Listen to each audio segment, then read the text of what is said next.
अस्सलाम वालेकुम। Programme night addition में हम आपको खुशामदीद कहते हैं। नाजरीन, ऑपोजिशन और हुकूमत के दरमियान सियासी तबले जंग तो बहुत पहले बच चुका है। अब जो अपनी अपनी टीमें हैं ये मैदान में उतारने का वक्त आ गया है और सफ़बंदी शुरू हो गई है। सियासी तीरंदाज, घुड़सवार, रथबरदार और अलमबरदार तमाम हर कोई अपनी अपनी पोजीशनें जो है ना वो इस वक्त संभालने में लगे हुए हैं। पाकिस्तान पीपल्स पार्टी ने आज पारा चनार में पावर शो किया तो नून लीग महंगाई मुकाओ मार्च लेकर लाहौर से निकल पड़ी है, जबकि JUI फे का लॉन्ग मार्च भी इस्लामाबाद की तरफ रवां दवा है। और इन सब का इस्तकबाल करने के लिए इस्लामाबाद में प्राइम मिनिस्टर इमरान खान का कल जलसा होगा, जिसे वो तारीखी बल्कि हतमी जलसे का नाम दे रहे हैं। हुकूमत की तरफ से 27 मार्च यानी कल इस्लामाबाद में मुल्क बचाओ जलसा, जिसे अमर बिल मारूफ का नाम दिया गया है, इसकी तैयारियां की जा रही हैं। मगर इससे पहले आज कमालिया में भी प्राइम मिनिस्टर ने जलसे से खिताब करते हुए अपनी हुकूमत जाने की सूरत में अपोजिशन के खिलाफ जो इरादे हैं अपने वो कुछ ऐसे जाहिर किए। क्या कहा प्राइम मिनिस्टर ने, ज़रा देखिए। वो लोग जो तहरीक इंसाफ से दूर हो गए थे वो ये थ्री स्टूजेस की शक्लें देख के सब वापस आ गए। इन्होंने मिलकर फैसला किया कि एक ही तरीका है, इमरान खान की हुकूमत गिराओ, इक्तदार में आओ और सबसे पहला काम नैब को खत्म करेंगे। मैं बार बार ये तीन चूहों को पैगाम दे रहा हूं, हुकूमत जारी तो मामूली चीज है, मेरी जान भी चली जाए तुम्हें मैं कभी नहीं छोड़ूंगा। जहां वज़ीर-ए-आज़म इमरान खान अपोजिशन को ललकार रहे हैं, वहीं chairman people's party Bilawal Bhutto भी वज़ीर-ए-आज़म को चैलेंज कर रहे हैं। बिलावल भुट्टो कह रहे हैं कि वज़ीर-ए-आज़म इमरान खान खुद 27 मार्च तक एनआरओ मांग रहे हैं कि मेरा जलसा हो जाए। क्या कहा बिलावल ने वो भी सुन लीजिए। ये जो धमकी देने की कोशिश कर रहा है खुद आपकी पीठ पीछे भीख मांग रहा है। पहले न्यूट्रल पे तनकीद कर रहा था, अब न्यूट्रल पे माफी मांग रहा है। कहता है 27 मेरा जलसा है, बस मेरा जलसा तक इजाजत करे। ये किस किस्म का कप्तान है जो पिच छोड़ के भाग जाता है मुकाबला से? हम आपको नहीं छोड़ेंगे। नाज़रीन, बज़ाहिर अपोजिशन नंबर गेम में इस वक्त आगे है और हुकूमत नंबर गेम में पीछे है, मगर हुकूमत ने भी अब रफ्तार पकड़ी है। एक तरफ मुनहरिफ अराकीन को मनाने की जद्दोजहद अभी तक जारी है, मेल मुलाकातें हैं, तो दूसरी तरफ इत्तेहादियों के दरवाज़ों पर जाने का भी आखिरी राउंड जो है वो शुरू हो चुका है। ना तो मुनहरिफ अराकीन की तरफ से हुकूमत को कोई पॉजिटिव जेस्चर मिल रहा है और ना ही इत्तेहादियों की तरफ से मुस्बत रिस्पॉन्स मिला है। मगर हुकूमती दावा है कि इत्तेहादी तो हमारे साथ हैं। हुकूमती वफ्द एक तरफ MQM की तरफ भाग रहा है तो दूसरी तरफ काफ लीग के साथ बैठकें लग रही हैं। वज़ीर ख़ारजा शाह महमूद कुरैशी का दावा है कि इत्तेहादी तो हमारे साथ हैं। क्या कहते हैं शाह महमूद कुरैशी साहब, देखिए। चलिए बताएं कुरैशी साहब, ये बता दें कि क्या मुतालबा कामयाबी हो गई, शादी कामयाबी हो गई, अल्लाह ने कभी खाली हाथ नहीं भेजा। नाज़रीन, शाह महमूद कुरैशी के इस दावे की तस्दीक अभी काफ लीग की तरफ से तो नहीं आई, जो कि यकीनन नहायत बहुत ज़रूरी है कि काफ लीग जो इत्तेहादियाँ हुकूमत के वो भी सामने आकर अलग ऐलान कहें कि हम हुकूमत के साथ खड़े हैं। जहां शाह महमूद कुरैशी काफ लीग को राम करने में लगे हुए हैं, वहीं वो अपने इलाके यानी जनूबी पंजाब पर भी फोकस किए हुए हैं। पंजाब में PTI के मुनहरिफ अराकीन की ज़्यादा तादाद जनूबी पंजाब से है, जिनके तहफ़्फ़ुज़ात कहीं ना कहीं जो है वो जनूबी पंजाब का सूबा बनाना जो है वो शामिल है, जबकि जनूबी पंजाब को सूबा बनाना तहरीक इंसाफ के मंशूर में ये शामिल रहा है। तहरीक अदम एतमाद के लिए जहाँ असम्बली के अंदर मुकाबले की तैयारी हो रही है, वहीं बाहर भी असम्बली के बाहर भी पूरा जोर लगाया जा रहा है। वज़ीर दाखिला शेख रशीद ने तो अर्ली इलेक्शंस की भी बात कर दी है। पीपल्स पार्टी तो ना इनका इस्तकबाल कर रही है और ना किसी रैली में शामिल है। इमरान खान को आज उन्होंने मकबूलियत की उस मेराज पे बता दिया है। मैंने तो खान साहब को कहा है कि बजट देने के बाद हमें इलेक्शन की तरफ जाना चाहिए। मेरी राय है इमरान खान मुस्तरद कर दे तो वो लीडर है। तो क्या इमरान खान का जो सरप्राइज़ कार्ड है ये कहीं इज्तमाई इस्तीफ़ों की तरफ जाना तो नहीं है, क्योंकि इतनी बड़ी तादाद में ज़ाहिर है ज़िमनी इंतखाबात तो होते हुए नज़र नहीं आ रहे। अपोजिशन की महंगाई मुकाओ मुहिम और हुकूमत की मुल्क बचाओ मुहिम के दरमियान नए इंतखाबात की बात और वज़ीर-ए-आज़म इमरान खान की तरफ से आखिरी ट्रम्प कार्ड के सरप्राइज़ का ऐलान। क्या फिर से किसी एम्पायर की उंगली उठने का इंतज़ार है दोनों तरफ से? इस पर मैं बात करूँगी। मुझे ज्वाइन कर रही हैं साबिक स्पीकर कौमी असम्बली GDA की रहनुमा वफाकी वज़ीर डॉक्टर फहमीदा मिर्ज़ा साहिबा। अस्सलाम वालेकुम, बहुत बहुत शुक्रिया डॉक्टर साहब आपका। सबसे पहले बड़ा सादा सा सवाल, आप भी बड़े अहम इत्तेहादी हैं, तमाम इत्तेहादी ही अहम है हुकूमत के लिए। अगर मैं आपसे ये पूछ पाऊँ कि हुकूमत इस वक्त बचती हुई नज़र आ रही है, आपका पॉइंट ऑफ व्यू क्या है, क्या लग रहा है आपको? देखिए, ये हमेशा जब भी कोई ऐसी चीज़ होती है उसमें ज़रूर ये आता है कि जो भी मेंबर्स जिनके कोई ग्रीवियंसेस होते हैं या जो अलाइड पार्टीज़ के अगर कोई ग्रीवियंसेस होते हैं तो वो उस वक्त ज़रूर लाती हैं। जैसे बजट से पहले होता है या कोई इम्पोर्टेंट अगर कोई वोट हो रहा हो तो उससे पहले ज़रूर इस तरह की सूरत हाल होती है, और ये तो मैंने हर पार्टी में देखा है। और उसमें फिर वो यही होता है कि हुकूमत उन जो भी सीनियर मेंबर्स होते हैं वो सबको कन्विंस कर रहे होते हैं, कोई कमिटमेंट्स ले रही होती हैं। तो बहरहाल ये तो होता है, और इसमें मेरी नज़र में जो भी इश्यूज हैं वो एड्रेस हो जाएंगे, इत्तेहादियों के साथ एड्रेस हो जाएंगे, आप ये बात कर रही हैं? जी मैं समझ रही हूँ। अच्छा, जीडीए के भी तो काफ़ी ग्रीवियंसेस थे, तहफ़्फ़ुज़ात थे। ज़ाहिर है कल को आप लोगों को भी इलेक्शंस में जाना है, सिंध को लेकर भी आप लोगों के मसाइल है जो गाहे बगाहे आप भी प्राइम मिनिस्टर तक बात करती हैं, वो पहुंचाती हैं।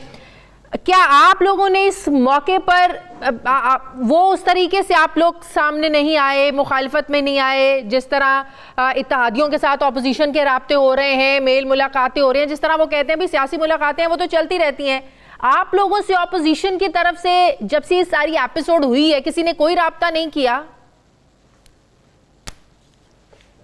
नहीं, देखिए, राब्ते तो करने की जाहिर है उन्होंने कोशिश की और राब्ते हुए भी, लेकिन मेरा एक असूली मौक़िफ़ था, और वो असूली मौक़िफ़ में ये था कि अगर मैं अभी तक काबीना का हिस्सा हूँ और मैं उसमें अभी तक अपना कॉन्फिडेंस मैंने शो किया हुआ है, तो वो जो कंसर्न्स थे मैंने प्राइम मिनिस्टर के सामने रखे, उन्होंने कमिटमेंट की, और मुझे पूरी उम्मीद है कि वो जो भी उन्होंने कमिटमेंट की है उसके अभी से मुझे आसरा नजर आने शुरू हुए हैं, और इंशाल्लाह वो पूरे होंगे। लेकिन अगर मेरे नहीं हुए कंसर्न्स तो मैं इस मौके के बाद भी रिजाइन कर सकती हूँ, मैं पहले काबीना को छोड़ूंगी। तो ये सारी चीजें हैं कि अगर 3 साल में हम उसका हिस्सा रहे तो मेरी नजर में ये मेरे लिए एक कम से कम एथिकली सही नहीं था कि मैं इस टाइम पे उसको जवाब बना के मैं इनको छोड़ दूं। मतलब कि इस वक्त आप एथिकली के बहुत से पार्टीज ने, हाँ, इस वक्त आपके लिए एथिक्स ज्यादा जरूरी है, अखलाकियात की बुनियाद पर आप अपनी सियासत को आगे लेके चल रही हैं, ना कि मौका महल देखकर अपने तहफ़्फ़ुज़ात को आगे रखना, बात मनवाना, या इन अदर वर्ड्स जो हमारे यहाँ बड़ा कॉमन यूज किया जाता है, ब्लैकमेलिंग करना कि हमें इस वक्त में ये चाहिए, ये चाहिए, ये चाहिए। ऐसा आप नहीं कर रहे?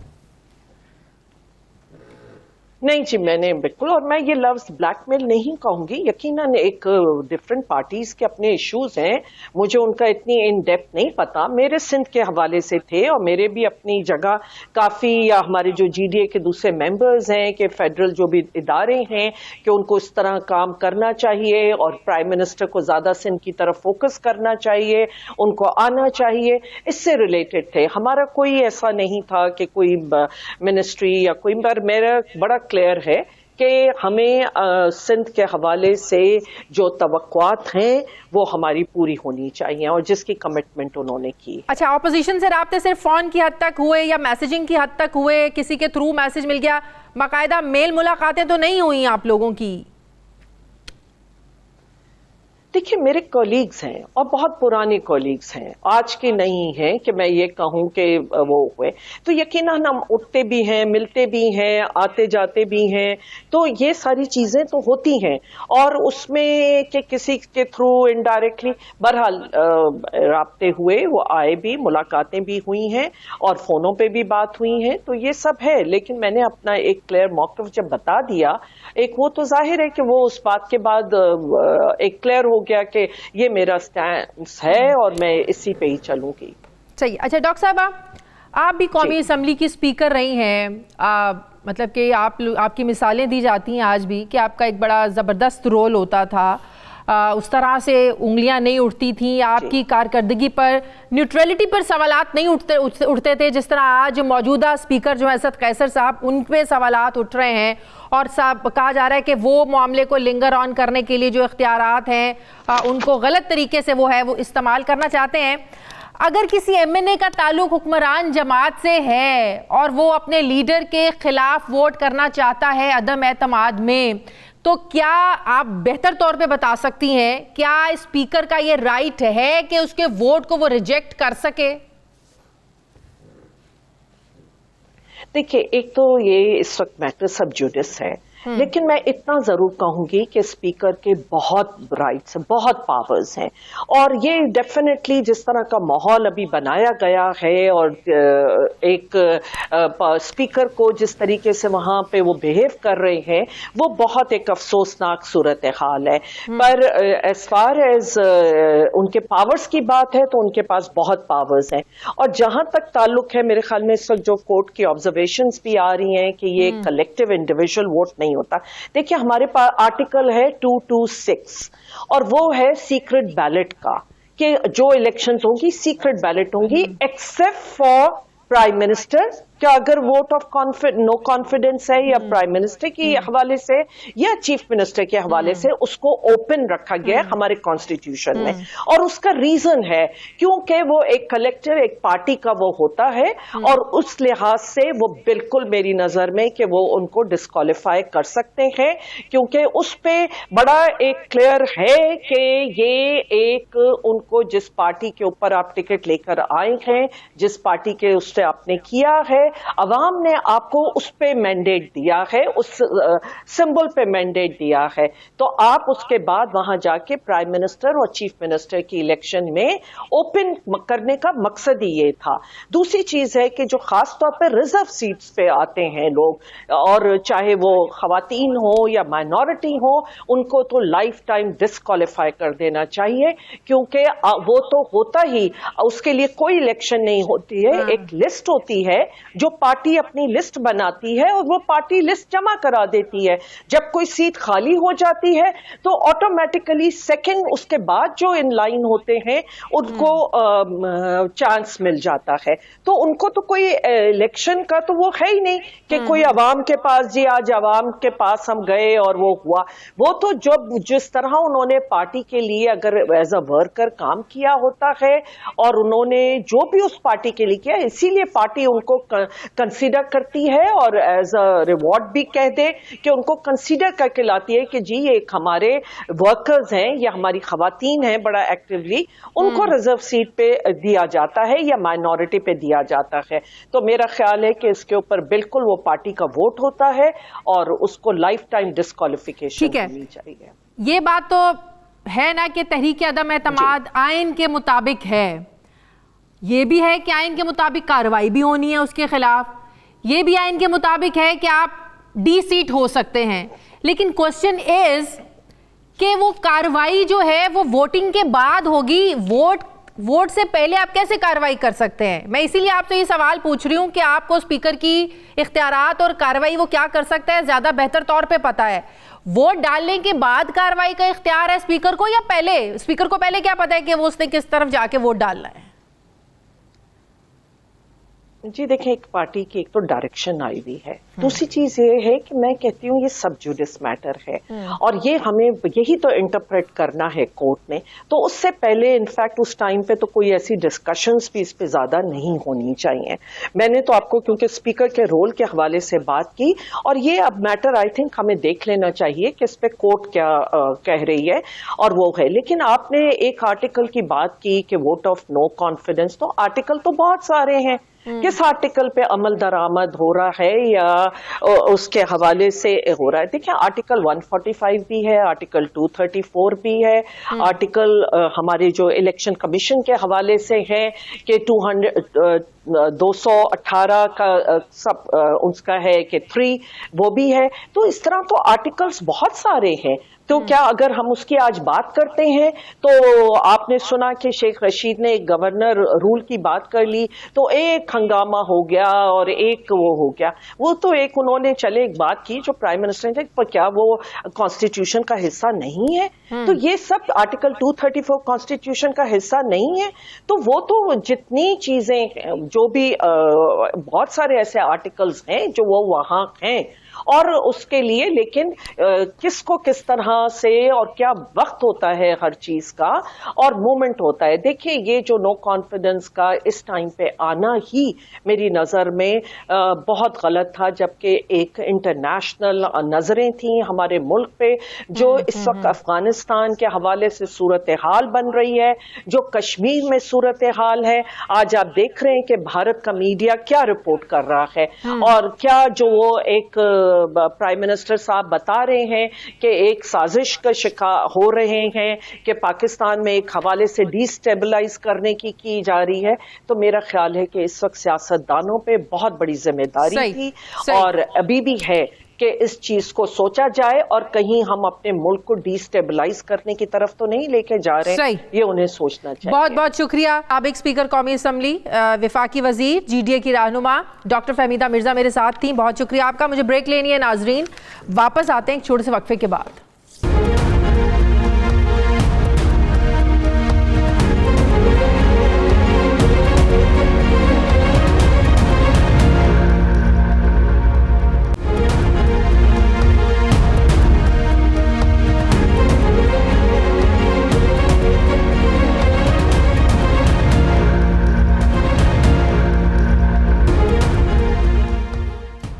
ब्रेक के बाद एक बार फिर से आपको खुशामदीद कहते हैं।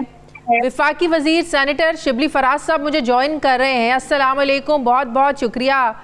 माहौल बड़ा गर्म है, वैसे तो मौसम भी गर्म हो चुका है लेकिन इस्लामाबाद का सियासी मौसम बहुत ज़्यादा गर्म है। शिबली फराज साहब, कल के दिन का सबको इंतज़ार है, जितनी हाइप हुकूमत क्रिएट कर चुकी है, 27 मार्च का जलसा, कुछ बड़ा ऐलान करने जा रहे हैं, तो इतनी ज़्यादा स्पेकुलेशंस हो रही हैं कि शायद इस्तीफ़े देने जा रहे हैं या सारे इत्तेहादियों को स्टेज पर लाकर खड़ा कर देंगे कि ये देखें हमारे इत्तेहादी हमारे साथ हैं।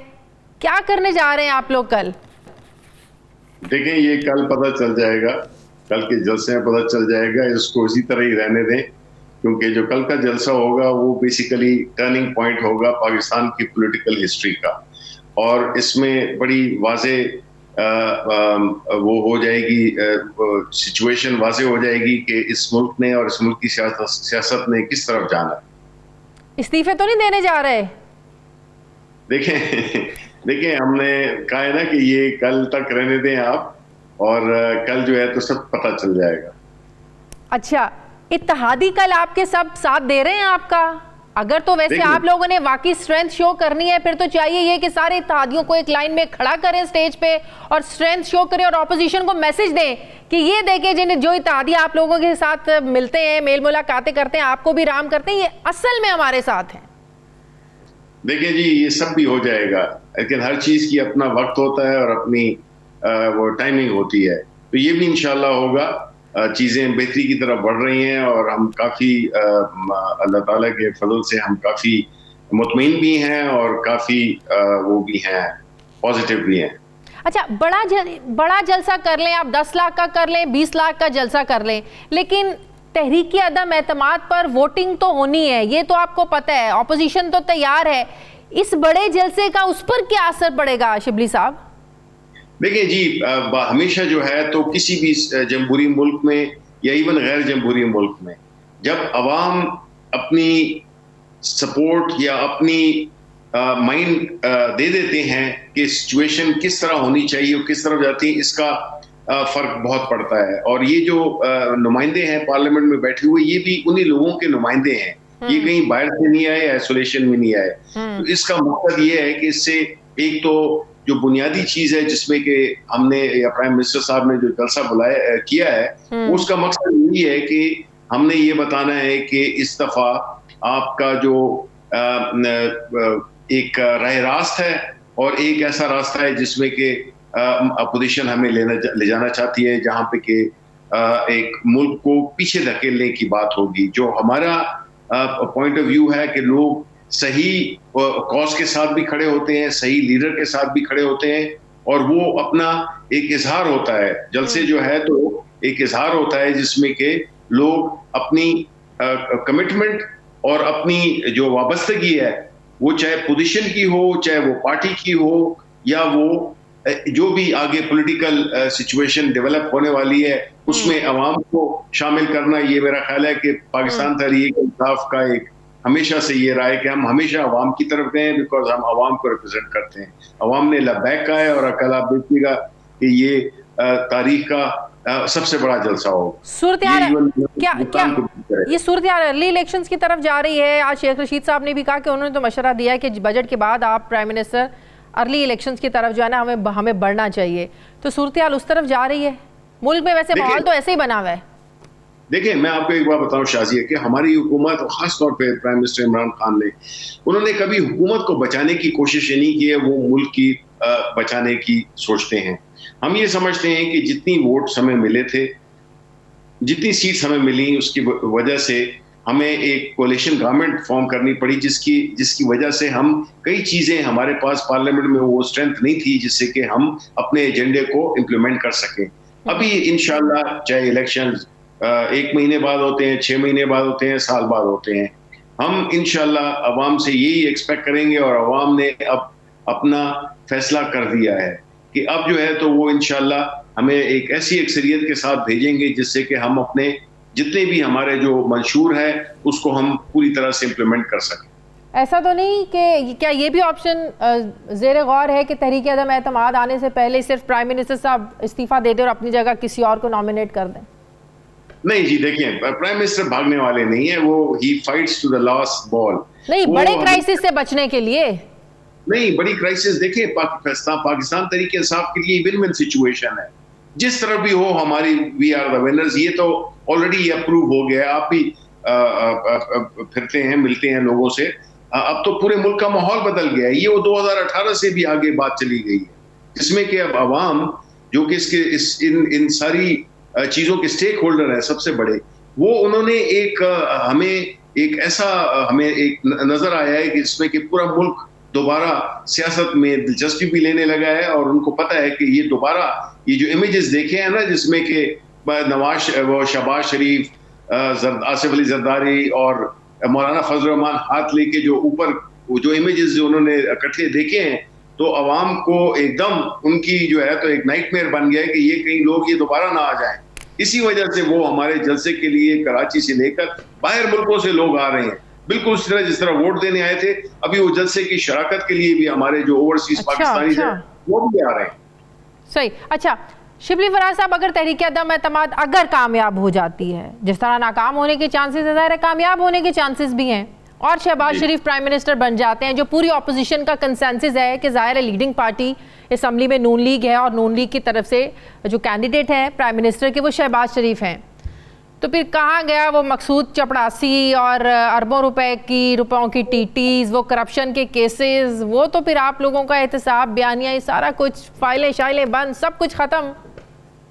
यही तो देखिए, पहली बात तो ये कि पीपल्स पार्टी ने शहबाज शरीफ को मामू बना दिया है, और अब उनको समझ नहीं आ रही है कि वो इस सिचुएशन में से कैसे निकलें, बिकॉज उनको पता है कि पीपल्स पार्टी ने पहले भी उनको बीच माइंधार उन्हें छोड़ दिया था, और अभी भी मैं आपको बताता हूँ ऐसे ही होगा। अगर कोई पार्टी जो कि इसको अबैंडन करेगी, इस पूरी कॉज को, वो पीपल्स पार्टी पहले होगी। दूसरी बात यह है कि जहां तक कि उसका ताल्लुक है एहतसाब का, ये तो जाहिर है कि ये सारा कुछ जो खेल हो रहा है ये हो ही इसी वजह से रहा है। ये नहीं कह रहे कि पहला काम हम करेंगे नैप को बंद करेंगे, दूसरी चीज ये करेंगे कि हम जो इलेक्टोरल रिफॉर्म्स है जिसमें ईवीएम और ओवरसीज वोटिंग शामिल है उसको हम रिवर्स करेंगे। ये इलेक्शंस हमेशा इसी तरह लड़ते रहे हैं, इनको शफाफ इलेक्शन सूट ही नहीं करते हैं। इसी वजह से आप अंदाजा करें कि इनकी जो पूरी जो मेन डिमांड वो यही है कि हम ईवीएम को और ओवरसीज पाकिस्तानी की वोटिंग की इलेक्टोरल रिफॉर्म्स हम रिवर्स करेंगे। इस पूरी ऑपोजिशन को शिबली साहब अपने चीज़ों पर लाख इख्तलाफात हो, जरदारी साहब को शहबाज शरीफ से हो, नवाज शरीफ को हो, शहबाज शरीफ को पीपल्स पार्टी से हो, मौलाना से हो, लेकिन सारी ऑपोजिशन का एक चीज़ पर तो कंसेंसस है, और वो हमारे प्रोग्राम्स में भी आकर कहते हैं कि कुछ भी कीमत चुकानी पड़े, हम कुछ भी इस वक्त करने को तैयार हैं। इवन के पंजाब की वजारत आला वो परवेज़ इलाही को भी देने पर बड़े मुश्किल से नून लीग तैयार हुई, सिर्फ एक कीमत पर, इमरान खान को घर भेजना है। तो इस चीज़ पर तो उनका कंसेंसस है, कुछ भी करना पड़े उन्हें। देखें, ये तो बज़ाहिर ये कहते हैं, इन्होंने तो जब पीडीएम भी शुरू हुआ था तो यही बज़ाहिर इनके यही एक जैसे एक हाथों में हाथ डाले ये घूम रहे थे। लेकिन कुछ ही अरसे के बाद फिर आपने देखा कि क्या हुआ, पीपल्स पार्टी और मुस्लिम लीग नून किस तरह आपस में एक दस्तो गरेबां हुए। अभी भी यही होगा। देखिए, हम यही कहते हैं, अवाम बाखबर है कि ये जो सिचुएशन ये क्रिएट करना चाह रहे हैं, इनमें जो है तो आप ये समझते हैं कि ये जो चूचू का मुरब्बा है, ये इस मुल्क की जो सूरत हाल है उसको ये संभाल सकेंगे? कतई नहीं। ठीक है, काफ लीग से मिलने आज गई हुकूमती कमेटी, काफ लीग एक तरफ खड़ी क्यों नहीं हो रही है? आपको ज्यादा वक्त तो रह नहीं गया, कोई फैसला नहीं किया अभी काफ लीग ने? हो जाएगा जी इंशाल्लाह, और मुस्बत फैसला होगा बिल्कुल, बाकी इत्तेहादियों के साथ भी इंशाल्लाह, वो आप देखेंगे। ये तो कल देखेंगे, कल जलसे में नजर आएंगे, स्टेज पर बैठे नजर आएंगे। देखिए जी, मैं तो ये बात नहीं करूंगा, और मेरा ख्याल है कि वो उनकी अपनी एक रिस्पेक्ट है, हमारे जितने भी इत्तेहादी हैं, और उनको कोई हम शोकेस तो हम नहीं करना चाहते हैं, और ना हम इतना रिस्पेक्ट करते हैं कि हम उनको इस किस्म की सिचुएशन में लाएं। लेकिन जो बातचीत हो रही है, जिस तरह की बातें आगे बढ़ रही हैं, आप देखेंगे इंशाल्लाह कि ये मंजरनामा बिल्कुल तब्दील हो जाएगा, कुछ ही दिनों की बात है। सही। अच्छा, एक और बड़ा खदशे का जिसका इजहार किया जा रहा है वो ये है कि इधर से आप लोगों का जो है ना काफिले पूरे मुल्क से आए हुए हैं, इधर से नून लीग काफिला लेकर पीडीएम के लोग चल पड़े हैं, तो कहीं ना कहीं ये खदशात हैं कि तसादुम हो सकता है, और अगर तसादुम हुआ तो सूरत हाल आपको पता है कहाँ तक जा सकती है। फिर जिन लोगों ने इंटरवीन करना है, फिर ना आप लोगों के हाथ कुछ आएगा ना ऑपोजिशन के। देखें, पहली बात तो ये है कि हमने तो काफी अरसे से 27 मार्च का एक तारीख दी हुई थी, और अपोजिशन थी जिसमें कि ऑब्वियसली पीपल्स पार्टी ने तो ज्वाइन नहीं किया और ना करते हैं। अब जितनी अगर हमारी पूरी कोशिश होगी कि जितनी हुकूमत के जो वसाइल हैं कानूनी, उसमें वो इस्तेमाल करेगी कि लॉ एंड ऑर्डर सिचुएशन खराब ना हो, इसलिए मुख्तलिफ मकामात दिए गए हैं कि जो लोग अपने जलसे करें, जलसा करना उनका भी हक है, वो करें, लेकिन अगर तो कोई गड़बड़ हुई तो उसकी जिम्मेदारी स्क्वायरली ऑपोजिशन पे आयद होगी। नहीं, ऑपोजिशन तो कह रही थी कि अगर आप लोग अपना जलसा कैंसिल करें हम भी करने के लिए तैयार हैं। देखें, ये तो उनके तो जलसे नहीं होते, उनकी जलसियां होती हैं, हमारा होता है जलसा। वो आपने देखा आज उधर कमालिया में देखा, कल मानसेरा में देखा, पंजाब में, सिंध में, खैबर पख्तूनख्वा में। अब आप देखें ना, तो ये तो अवाम आते हैं, जौक दर जौक आते हैं प्राइम मिनिस्टर को सुनने के लिए, बिकॉज जो मकसद लेके वो चल रहे हैं वो उनको अपोजिशन में इन्हीं आपको हकीकत है कि लोग उनको एक डराने खौफ की सूरत में उन्हें वो जो इमेजेस में जिसमें कि इन्होंने आपस में हाथ इकट्ठे जोड़े हुए हैं और इन्होंने बगल में छुरियां ली हुई हैं एक दूसरे के लिए, तो ये इन पे लोग बिल्कुल ट्रस्ट नहीं करेंगे, और ये एक नॉन स्टार्टर है ये इनकी हुकूमत। सही। ऑपोजिशन को जलसा करने की इजाजत भी आप लोग इधर ही देंगे, परेड ग्राउंड में उनको भी जलसा करने की इजाजत होगी? ज़ाहिर है आप लोगों ने डी चौक में नहीं किया तो वो कैसे कर सकते हैं वहाँ पे? नहीं, वो तो जगह मुख्तस हो गई है शाजिया, जो उनका है H9 में है और जो हमारा है हमें परेड ग्राउंड का दिया गया है, बिकॉज परेड ग्राउंड तो अच्छा है। अपोजिशन तो जो है तो 10 क्या कि 15 पार्टियां भी जमा हो जाती तो उसके एक चौथाई हिस्से को भी इन्हें कंप्लीट कर सकती हैं। हमने तो हमेशा बड़ा रिस्क लिया है, और जो परेड ग्राउंड में जो जलसा होगा उसमें आपको लाखों तादाद में लोग मिलेंगे, तो जगह मुख्तलिफ हैं, मुख्तलिफ जगह हैं। सही। शिबली साहब, एक और खबर आज शाम से चल रही है, वज़ीर आला पंजाब के ज़राए से ये खबर चल रही है कि इमरान खान के हुक्म पर असम्बली तहलील करने का जो है ना वो समरी भी तैयार हो गई है। वो किसी भी वक्त इमरान खान के हुक्म पर घर जा सकते हैं, उनसे इस्तीफ़ा भी लिया जा सकता है। तो इन खबरों में किस हद तक सच्चाई है? देखिए, मैं तो नहीं जानता हूँ इसकी सदाकत के बारे में, लेकिन जो भी होगा वो जाहिर है कि एक ख़ास वक्त पे और एक ख़ास सिचुएशन में जो भी फैसले लिए जाते हैं वो हालात के मुताबिक लिए जाते हैं। इस वक्त सिचुएशन जाहिर है कि इस किस्म की अफवाहें मुख्तलिफ किस्म की चलती रहती हैं, कुछ डिसइंफॉर्मेशन होती है, कुछ अपोजिशन अपनी तरफ से ऐसे। लेकिन कहा जा रहा है कि प्राइम मिनिस्टर जो है ना वो विफाक को अपना आप बचाने के लिए बुज़दार साहब की कुर्बानी दे सकते हैं और शायद ये वो उन्होंने फैसला भी किया है। देखें, प्राइम मिनिस्टर जो है ना, जो उनको नहीं जानते हैं उनका तो मैं नहीं कह सकता हूँ, लेकिन जो जानते हैं उनको, तो वो कभी भी इस किस्म के फैसले नहीं करते हैं।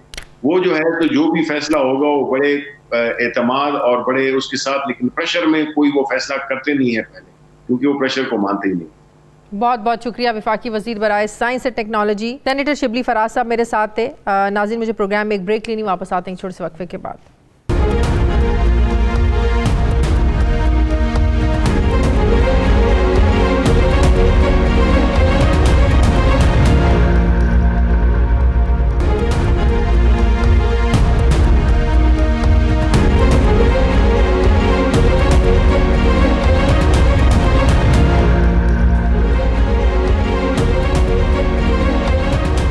ब्रेक के बाद एक बार फिर से आपको खुशामदीद कहते हैं। मुस्लिम लीग नून के सीनियर रहनुमा मोहम्मद ज़ुबैर साहब मुझे ज्वाइन कर रहे हैं। अस्सलाम वालेकुम, बहुत बहुत शुक्रिया ज़ुबैर साहब आपका। ज़ुबैर साहब, कहाँ तक पहुँचा काफ़िला? कल तक तो आप लोगों ने इस्लामाबाद पहुँचना है, अगर इसी रफ्तार से आप लोग चलते रहे तो कब पहुँचेंगे आप लोग? इतना मैंने मरियम के साथ बहुत ज़्यादा जलसे जुलूस किए हैं, रैलीज किए हैं पिछले 2-3 साल में, लेकिन आज जो समय है वो बिल्कुल कभी भी नहीं देखा था। 5 घंटे, तकरीबन 6 घंटे हो रहे हैं हमें निकले हुए, और हमको 10, 12, 13 किलोमीटर जा चुके हैं, क्योंकि ये कितना मजबा है, पूरा ऐसे लग रहा है लाहौर उमड़ के आ गया है। और अभी तक तो दादा दरबार तक नहीं पहुंचे। बकौल उनके के लाहौर तो सारा इस्लामाबाद चला गया है हुकूमत के। लाहौर इस्लामाबाद तो वो देख रहे हैं, यहाँ कवरेज आके देख ले, कर ले, यहाँ सारे चैनल वाले देख के गए हैं कि जो हालत है वो तो बिल्कुल। और इसका शादिया हमारे लिए ये इम्पोर्टेंट नहीं था, हमारे लिए तो जाहिर सी बात है वक्त के मुनासबत से असेंबली के अंदर हमने मार्का लड़ना था। हाँ, और लड़ना है हाँ। जहाँ वोट अपना कॉन्फिडेंस हुआ है, और इमरान खान को हमने कहा कि आप आके यहाँ मुकाबला करें। ये तारीख में पहली दफा है, दुनिया की तारीख में, पार्लियामेंट्री तारीख में, कि ऑपोजिशन जो है वो बैठी है असेंबली में और हुकूमत जो है बाहर रोडों पर है, तो मतलब एहतजाज करते हुए।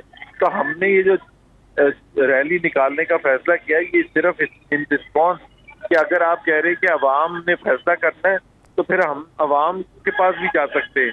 देखिए, अवाम ने तो फैसला करना है ना, जब आम इंतखाबात होने हैं, जब वोटिंग होनी है। अभी बकौल आपके अगर असेंबली के अंदर का मार्का आप लोग जीत चुके हैं, 172 से भी कहीं ज़्यादा आप लोगों के पास वोट है, तो फिर आप लोगों को ये इसमें पढ़ने की क्या ज़रूरत थी? आप लोग वोटिंग वाले दिन अपना मार्का वहाँ जाके दिखाते, आप लोगों को इस मुकाबले में पढ़ने की क्या ज़रूरत थी? हमें पढ़ने की ज़रूरत इसलिए होती है कि हम पॉलिटिकल पार्टी है। हाँ। और अगर हमारा पॉलिटिकल राइवल वो शो स्ट्रेंथ करना चाह रहा है, हाँ, और हाँ। ये हमें चैलेंज कर रहा है, वो बल्कि कर रहे थे ना फवाद चौधरी भी, मरियम नवाज तुम कहाँ हो, आओ मैदान में। तो अब हम मैदान में आ गए हैं, और पूरे लाहौर से लेके पिंडी तक मैदान में होंगे, और इंशाल्लाह ताला इस्लामाबाद में 28 तारीख को हमारा भी बड़ा जलसा होगा। ये 27 को कल कर लें। हाँ। और मैं ये नहीं कह रहा कि उनको पॉलिटिकल पार्टी है पीटीआई, उनका जाहिर है वक्त खत्म हो गया है हुकूमत के लिए, वो तो बिल्कुल क्लियर है, उनको पॉपुलर पॉलिटिक्स करने का हक पहुंचता है, लेकिन उससे ज्यादा ना करने की कोशिश करें, क्योंकि वो जो करने की कोशिश कर रहे हैं ना, वो इतना एक केओस और अनार्की फैलाने की कोशिश कर रहे हैं, जिस किस्म की लैंग्वेज यूज कर रहे हैं और जिस बुनियाद पर पॉलिटिक्स कर रहे हैं, जिसमें रिलीजन को बीच में लेके आ रहे और नेशनलिज्म को बीच में लेके आ रहे। ज़ुबैर साहब, अभी मेरी शिबली फराज साहब से बात हो रही थी, मैंने उनसे ये पूछा, मैंने कहा बड़े खदशात जाहिर किए जा रहे हैं कि आप लोग इस्लामाबाद पहुंचे हुए हैं, उधर से काफिले इस्लामाबाद आ रहे हैं, पीडीएम के नून लीग भी चल पड़ी है, काफिले भी आ रहे, वो मौलाना साहब भी आ रहे हैं, तो तसादुम भी हो सकता है। तो उन्होंने कहा अगर सूरत हाल ऐसी हुई, तसादुम हुआ, तो सारी जिम्मेदारी आप लोगों की होगी, अपोजिशन की होगी, नून लीग की होगी, मौलाना की होगी। कमाल है, ये भी पहली दफा तारीख में। हुकूमत वक्त की रिस्पॉन्सिबिलिटी नहीं, ऑपोजिशन की रिस्पॉन्सिबिलिटी है लॉ एंड ऑर्डर मेंटेन करना। तो फिर आप किस लिए बैठ हुकूमत में? आपने जब ये फैसला किया कि 27 तारीख को आप करेंगे, वो कॉल आपके सबसे बड़ा जलसा पाकिस्तान की तारीख में, तो दूसरी जो ऑपोजिशन पार्टीज है उनका भी हक पहुंचता है। लॉ एंड ऑर्डर मेंटेन करना हुकूमत का फर्ज है, हमने तो आज तक हमारे पीटीएम के जितने जलसे हुए शादियां पिछले कितने अरसे से रैली हुई है पूरे पाकिस्तान में, आजाद कश्मीर, गिलगित बल्तिस्तान में कबला नहीं टूटा। तो अगर हम सिर्फ करने का हमारा रिकॉर्ड देखा जाए तो हमने तो कभी कोई ऐसा सिचुएशन हो ही नहीं। हमारी तो रैली होती थी शाम को, रात को, अगर उस शहर में जाके देखते तो कुछ पता भी नहीं। जुबैर साहब, कहीं जाहिर है ऐसी सूरत हाल में जो साजिशी होते हैं वो ऐसी सिचुएशंस का फायदा उठाने की कोशिश करते हैं। मैं ये नहीं कह रही वो साजिशी आप में हो सकते हैं या हुकूमत में हो सकते हैं, कोई बाहर से कोई तीसरा भी हो सकता है साजिश करने वाला, तो हालात तो बिगड़ जाएंगे। फिर आप लोग, रिस्पॉन्सिबिलिटी हुकूमत की है, हमारी नहीं है। हम नहीं पीछे हटेंगे, हम क्यों पीछे हटे? हुकूमत करे लॉ एंड ऑर्डर मेंटेन।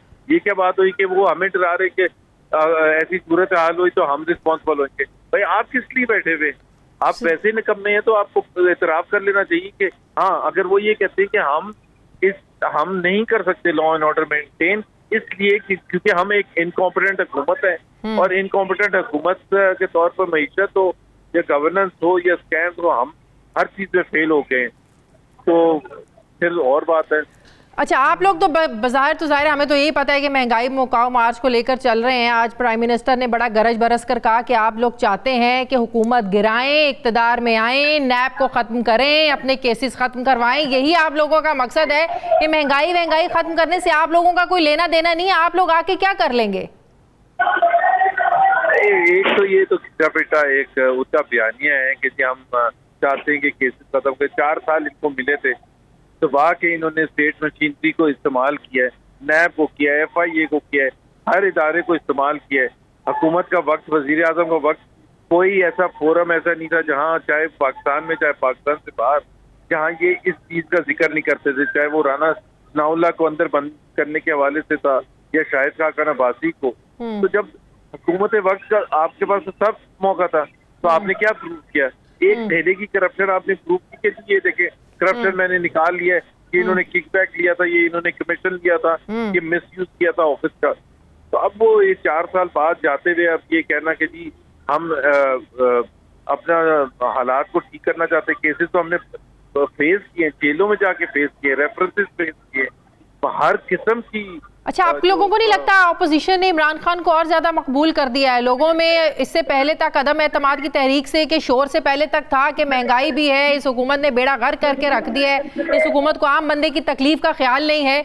लेकिन आम बंदे में अब एक सिंपैथी पैदा हो रही है। आपको नहीं लगता वो लोग कह रहे हैं भाई 1.5 साल रह गया था, अपोजिशन ने इस 1.5 साल में आके ऐसा क्या मार्का मार लेना है कि आप लोग पेट्रोल की कीमतें कम कर सकते हैं, गैस सस्ती कर सकते हैं, बिजली सस्ती कर सकते हैं? आप लोग करेंगे क्या इसमें आके 1.5 साल में? 1.5 साल के लिए आ ही नहीं रहे। पहली बात तो ये है, हमने एक कम से कम पीरियड के लिए आएंगे, 2-3 लॉज पास करने के लिए, electoral reform, that is all. उसके अलावा हमारा कोई मैंडेट नहीं होगा, और हम मैंडेट हमें कौम ने दिया भी नहीं है रन करने का गवर्नमेंट। तो हम जब इलेक्शन में जाएंगे, फ्री एंड फेयर इलेक्शन में जाएंगे, उस वक्त हम 5 साल का मैंडेट लेके आएंगे और फिर अवाम के मसाइल हल करेंगे। अच्छा, इलेक्टोरल रिफॉर्म्स करेंगे, जो EVM वगैरह ये सब कुछ खत्म कर देंगे आप? जी, खत्म कर देंगे। अच्छा, नैब को भी खत्म कर देंगे? अब ये देखें वो 1.5 महीने में क्या हो सकता है। ठीक है, बहुत बहुत शुक्रिया मोहम्मद जुबैर साहब हमारे साथ थे, मुस्नून के सीनियर रहनुमा। नाज़रीन, मुझे प्रोग्राम में एक ब्रेक लेनी है, वापस आते हैं एक छोटे से वक्फे के बाद।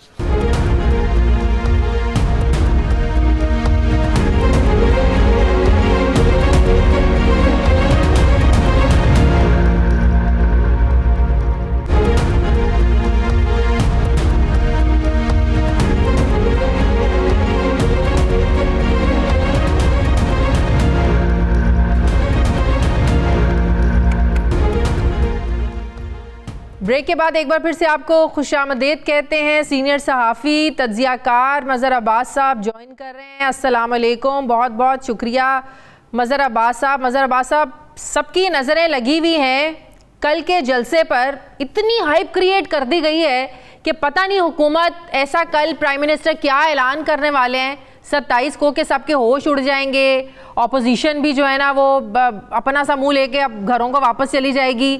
आपकी क्या असेसमेंट है? कोई खबर है कि कल ऐसा क्या हो सकता है कि जिस पर इतना कॉन्फिडेंस है हुकूमत को कि वो ऑपोजिशन की किसी चाल को भी जो है ना वो अब सीरियस लेने को तैयार नहीं है? शुक्रिया शाजिया। देखिए, एक फॉरेन जर्नलिस्ट ने कहा था जब वो पाकिस्तान विज़िट कर रहा था कि पाकिस्तान वो वाहिद मुल्क है जिसमें कभी भी कोई ऐसा डल मूवमेंट नहीं होता। हाँ। कि जब आपको ख़बर ना मिल रही हो। हाँ। और यही बदकिस्मती, ऐसा लग रहा है कि जैसे इलेक्शन की तारीख का ऐलान हो गया है। हाँ। तमाम रैलीज और जलसे होने शुरू हो गए हैं और इलेक्शन बस अगले हफ्ते इलेक्शन है। ये सारी फ़ज़ा ज़ाहिर है बनी है। और इसमें एक और दिलचस्प चीज़ जो आई है वो ये कि शाह महमूद कुरैशी साहब जो है वो जनूबी पंजाब सूबे का बिल लेकर आ रहे हैं पीर को, यानी वज़ीर आज़म के ख़िलाफ़ अदम एतमाद की तहरीक आ रही है। और शाह महमूद कुरैशी जो है जनूबी पंजाब के, उसका भी आपको बैकग्राउंड पता है ना, जो जितने भी नाराज़ लोग हैं जनूबी पंजाब से उनका ताल्लुक है, उनको राम करने के लिए शाह महमूद साहब को शाजिया ये ज़ाहिर है वो बहुत सीजन पॉलिटिशियन है, लेकिन वो ख़ुद भी ये समझते हैं कि अगर वो बिल पेश करेंगे तो वो इस तरीके से नहीं होता जो तरीक़ाकार आइन में लिखा है। आर्टिकल 239 क्लॉज 4 में जो लिखा हुआ है कि पहले प्रोविंशियल असेंबली 2/3 मेजॉरिटी से वो बिल पास करती है। उसके बगैर प्रेसिडेंट जो है अगर कौमी असेंबली ये पास कर भी ले तो प्रेसिडेंट उस पर कंसर्न नहीं दे सकता, उस पर जब तक प्रोविंशियल असेंबली 2/3 मेजॉरिटी से जो प्रोविंशियल लिमिटेशंस हैं उसको नहीं डिफ़ाइन करती। तो मेरा ख्याल है कि शाह महमूद कुरैशी साहब ने पॉलिटिकल पॉइंट स्कोरिंग की कोशिश की है। Otherwise vote of no confidence सही है गलत है, कॉन्स्टिट्यूशनल वो तरीक़ा तो है, लेकिन इसमें ज़ाहिर है जो मैं तो पहले दिन से वोट ऑफ नो कॉन्फिडेंस की इस मूव के ही अगेंस्ट, इस वजह से नहीं कि वो आइन का हिस्सा है या नहीं, लेकिन इस वजह से कि वो गैर ज़रूरी था इस वक्त। और इमरान खान साहब को एक हाइप मिल गई, उनको एक पॉलिटिकल मोबिलाइजेशन का तरीका मिल गया, वो महंगाई। अच्छा, आपको लगता है इस ऑपोजिशन ने इमरान खान की सियासत को जिंदा और कर दिया है? जो आपको पता है एक मुल्क में हर वक्त महंगाई, बेरोजगारी और तेल महंगा हो गया, गैस महंगी हो गई, बिजली महंगी हो गई, इससे अवाम की तवज्जो हटाकर अब इमरान खान के पास एक सिंपथी जा रही है लोगों की कि भाई 1.5 साल रह गया था, 1.5 साल में ऐसा आप लोगों ने आके क्या कर लेना है, वक्त तो पूरा करने देते। ये ऑपोजिशन ने एक मौका दे दिया है, आप नहीं समझते? बिल्कुल, यही मेरी हमेशा यही हुआ है। जब भी देखिए माजी में भी जब भी कोई हुकूमत 2 साल 2.5 साल बाद उसको डिसमिस कर दिया जाता था तो उसके साथ एक सिंपैथी वोट चला जाता था कि भाई आप एक टेन्योर क्यों नहीं कंप्लीट करने देते। एक आइन का तरीका है, पहले 58(2)B का हम इस्तेमाल कर लेते थे। इस मुल्क में 75वीं हम सालगिरह मना रहे हैं मुल्क को बनाने की, और आज तक 75 साल में कोई एक वज़ीर आज़म अपना टेन्योर पूरा नहीं कर सका। उससे कतई नज़र अब मसला ये है कि वज़ीर आज़म ने अमर बिल मारूफ का नारा लगाया है और साथ में ये भी कह रहे हैं कि जो 25-25, 30-30 करोड़ की बोलियां लग रही हैं, अब सब के सब अगर वापस आ गए तो फिर वो जो बोलियां हैं, क्या किसी ने 25 करोड़ नहीं पकड़े, किसी ने 20 करोड़ नहीं पकड़े।